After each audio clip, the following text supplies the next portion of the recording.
All right, let's dive right into this explainer. Today, we're putting on our expert hepatologist and gastroenterology consultant hats to map out the exact diagnostic boundaries and physiologic mechanics in some seriously complex hepatobiliary scenarios. We're not just here to passively memorize diseases. We're looking at the granular, hyperdense mechanics that draw the absolute dividing lines between them in actual clinical practice. Quickly looking at our agenda, we've got 4 main sections today. 1. Hepatitis B serology. 2. Portal hypertension and SAG. 3. Bilirubin metabolism in jaundice. And 4. Clinical error mitigation scenarios. Think of this explainer as your clinical syllabus. We'll be moving rapidly from microscopic viral serologies all the way up to macroscopic hemodynamics, aiming for strict clinical reconciliation to prevent diagnostic errors. Section 1, Hepatitis B serology, focusing on the window period and vaccination forks. We have to begin at the microscopic level because missing a single serological marker can completely alter a patient's clinical trajectory. Hepatitis B serology is notorious for confusing clinicians, but honestly, it all comes down to understanding exactly what piece of the virus the immune system is actually reacting to. So the crucial point here is distinguishing the true source of a patient's immunity. If a patient is vaccinated, they're injected with just the surface protein, right? Therefore, they're only ever going to develop the surface antibody, anti-HBs. But if a patient was naturally infected with the live virus, their immune system had to break open the entire viral envelope, which exposes the core. Therefore, the presence of the core antibody, anti-HBc IgG, is the absolute dividing line between prior infection and a simple vaccination. It's the permanent footprint of a true viral invasion. And that brings us to the dreaded window period. There's this critical, almost mysterious physiological timeline where the surface antigen has been successfully cleared by the body, so it suddenly just vanishes from your standard labs. However, the protective surface antibodies haven't actually reached a detectable threshold yet. So on paper, the patient looks serologically completely negative. This leaves anti-HBc IgM, that early acute antibody to the viral core, as your absolute solitary beacon of active infection. So here's a major diagnostic variance rule to anchor on. Acute hepatitis can literally hide in plain sight unless you intentionally isolate that IgM core antibody. If a patient comes in with jaundice, high transaminases, and risk factors like IV drug use, but their surface antigen and surface antibody both come back negative, absolutely do not assume they are clear of hepatitis B. You have to check the anti-HBc IgM to rule out the window period. Moving on to Section 2, Portal hypertension and SAG. Let's look at fluid physics and variceal hemodynamics. Now we're shifting gears from viral immunology over to pure vascular physics to see how this builds into macroscopic fluid dynamics, specifically when we're dealing with ascites. When a patient presents with new onset fluid accumulating in their abdomen, we've got to define the mechanical driver. The SAAG equation, which is serum albumin minus ascites albumin, is your primary physical boundary test. It mechanically isolates whether that fluid is accumulating because portal hydrostatic pressure is physically pushing fluid out of the vessels, or if you're dealing with alternate capillary permeability and oncotic issues.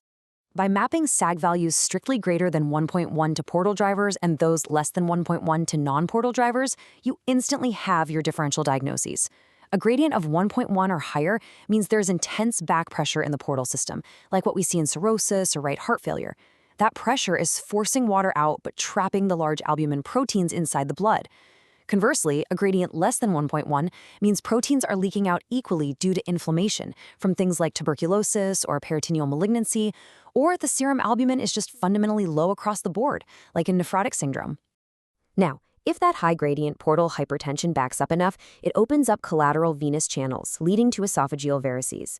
When you identify medium to large varices, primary prevention of hemorrhage is absolutely mandatory. We utilize non-selective beta blockers like nadolol or propranolol.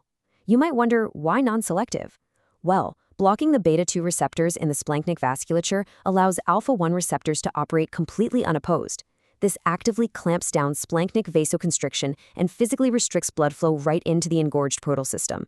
When you're actually analyzing ascites on the floor, this 3-step diagnostic pathway is non-negotiable. First, you tap the fluid. Second, you calculate the SAG to define the physics. And third, you hunt for the critical threshold of spontaneous bacterial peritonitis. Cirrhotic patients are incredibly vulnerable to enteric bacteria like E. coli, translocating directly across the gut wall into the ascitic fluid. In a clinical setting, discovering an acidic neutrophil count greater than 250 triggers an immediate pivot to broad-spectrum antibiotics, like third-generation cephalosporins.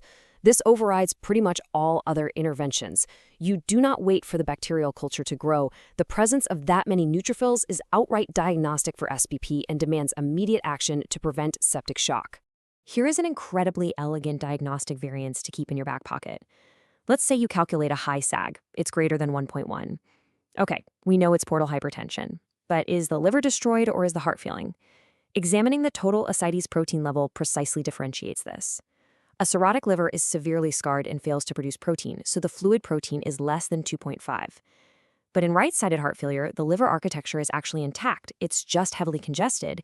It still produces protein, yielding an ascites protein strictly greater than 2.5. So before you just attribute a high SAG solely to cirrhosis, you've got to check the jugular venous distension and consider the heart. Section 3, bilirubin metabolism and jaundice, covering conjugation defects and the IBD connection. Stepping away from fluid mechanics, we're now entering the systemic metabolic pathways of bilirubin processing. Isolated hyperbilirubinemia requires a strict bifurcation in your diagnostic funnel. Is it a failure of conjugation or a failure of systemic excretion? Unconjugated hyperbilirubinemia points to a defect in the UGT1A1 enzyme. This ranges from a mild decrease in enzyme activity seen in Gilbert syndrome, where you get asymptomatic jaundice, usually brought on by stress, all the way to a total absence of the enzyme in Crigler-Najjar syndrome, which can cause fatal neonatal kernicterus. On the flip side, conjugated hyperbilirubinemia points to a post-processing excretion failure. This brilliantly illustrates Dubin-Johnson syndrome, where a defective excretion protein causes conjugated bilirubin to back up. Fascinatingly, this leads to a grossly black liver on autopsy due to the impaired excretion of epinephrine metabolites, which completely contrasts with Rotor syndrome, where the presentation is similar, but the liver color remains totally normal. And this brings us to a vital systemic connection involving inflammatory bowel disease. Now remember our key structural differences here. Crohn's disease gives you transmural inflammation through the entire bowel wall, the classic skip lesions, non-caseating granulomas, and you'll see pathognomonic cobblestoning on endoscopy or the string sign on a barium swallow. But contrast that with ulcerative colitis, or UC. Here, inflammation is strictly limited to the mucosa and submucosa, and it is totally continuous, starting right from the rectum. Think lead pipe colon on imaging and crypt abscesses on histology. And here is the clinical kicker. Patients presenting with UC carry a highly documented, incredibly strong association with the development of primary sclerosing cholangitis, or PSC. PSC is a serious inflammatory stricturing of both the intra- and extrahepatic biliary tree. The clinical variance to watch out for here is simple but absolute. When presented with isolated jaundice and totally normal liver transaminases, you just parse the indirect versus direct bilirubin ratio to instantly distinguish your anatomy. An elevated indirect, unconjugated bilirubin means the problem is prehepatic, like hemolysis overloading the system, or it's a purely intrahepatic conjugation defect. An elevated direct, conjugated bilirubin isolates the defect purely to a post-conjugation excretion failure. Section 4, Clinical Error Mitigation Scenarios, Reconciling the Diagnostic Funnel. Let's synthesize these raw serological and radiographic parameters to prevent catastrophic clinical oversight. This is where the consultant mindset truly takes over. Let's put the funnel to the test with a real-world scenario.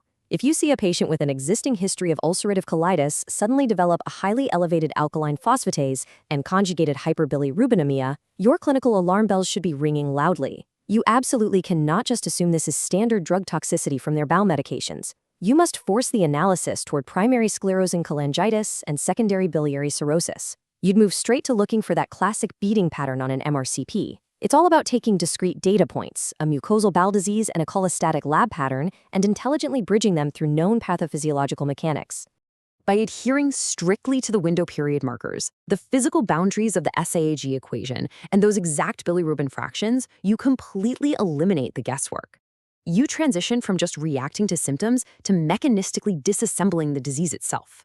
So, I'll leave you with this final provocative thought. In your next complex clinical presentation, when the labs are incredibly confusing and the patient's vitals are shifting fast, will you fall back on assumptions, or will you anchor yourself to the exact granular boundaries of the diagnostic funnel?